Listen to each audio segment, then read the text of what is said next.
Lexus went into surgery. It was 9.5 hours long. They fixed all of her steps. So we were told we left the hospital with our daughter. Wait. You got it right there.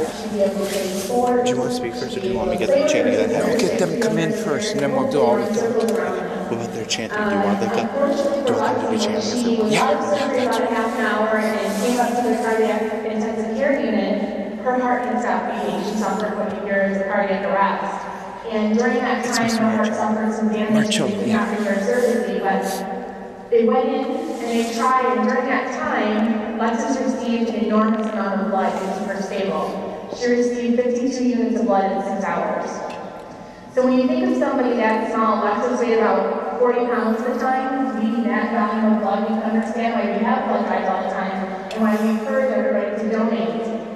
You save up to 3 lives with each donation with every pint of blood, and I sat there and watched literally pints of blood coming in after her bedside, and so many strangers have stepped up to save Lexus that night, and we'll never be able to thank them, but we're able to thank them by making sure that we get out and donate, making sure it's there for their family members when they need it. They ended up telling us that Lexus would need a heart transplant because they could not repair her heart, and Lexus waited in a coma for 56 days for that gift to come. And I have to tell you that when the doctors came to us and they said, Lexus is getting a heart shunt, of course your emotions are all over the place. You're thrilled that your child is going to live because every day she's clinging to life. But immediately you think about that family.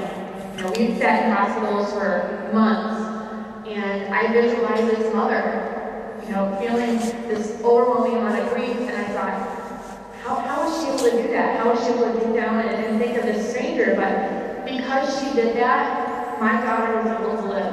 And I have to tell you that when Lexus woke up after going through all that trauma, not knowing she had a heart transplant, not knowing she was in a coma for 2 months, one of the very first things she told us is it's so nice to have air.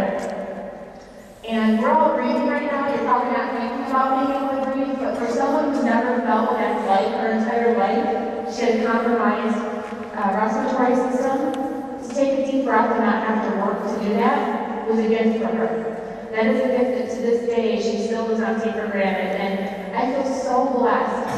Obviously because she received the gift of life, but we also got another gift. There are many things in her life that we may have taken for granted. You know, kindergarten graduation was that much more special. Things that, you know, we all go through with our own families, things that I have done in my childhood and never thought about. Being able to play in a sports team is huge for her. She's starting volleyball next week, and she starts to feel good. And she always says to me, I hope somebody who's waiting for her heart will go back for checkups in Boston. I hope they get her heart tonight so they can feel what it's like to be able to breathe. And I know that if Lexus was here, she would thank you all for raising awareness and helping her and other children just like her receive that gift. And that's kind of how we got involved in Upstate transplant services. You know, we talk about sitting back and we heard with the torch of life, and when you receive a gift like that, you do feel an overwhelming need to give back. And there's no other way to think better to do that than to get out and start volunteering for Upstate transplant services. And before long, we were doing presentations and telling my story, and I was blessed again when they offered me a job. And to be able to work with young people in high schools, we're currently in 32 high schools with this Donate Life program. I'm so blessed because I can say I truly love my job, I'm passionate about it, and I'm just always amazed every single day by the amount of creativity and passion these clubs have in their campaigns. Campaigns are kicking off actually next week all across Western New York, and we're so lucky to be a part of that. And you know, I think about when I was in high school, which was a long time ago, but I don't know that I ever had that. You know, drive that I think to do today. Just want to help. So as soon as she finishes, he's going to introduce the and then as soon as he gives me the signal, they're going to come in chanting. They got a nice song, and then got somebody that's going to distinguish the torch afterwards. As soon as the torch comes in, they'll make their way there, and then they When I first contacted us transplant services, unfortunately she wasn't able to be here, but hopefully she'd come back at some point during her campaign. When I pulled up, I was put in touch with our family services department, and that's run by Captain Mann. And she was talking to me, and she mentioned that she had given a kidney to her brother. Somebody was waiting for a transplant because he was sick, and she started to share a little bit about her life with me. And what I found out after that is 2 years after she donated a kidney to her brother, her 27-year-old daughter Shannon was tragically killed in a car accident. And Shannon had expressed to her mom how important it was to be organ donor, how proud of her mom she was for donating a kidney to their uncle, to Shannon's uncle. And she said, I know if anything ever happens to me, I want to be an organ donor. I know I can save somebody.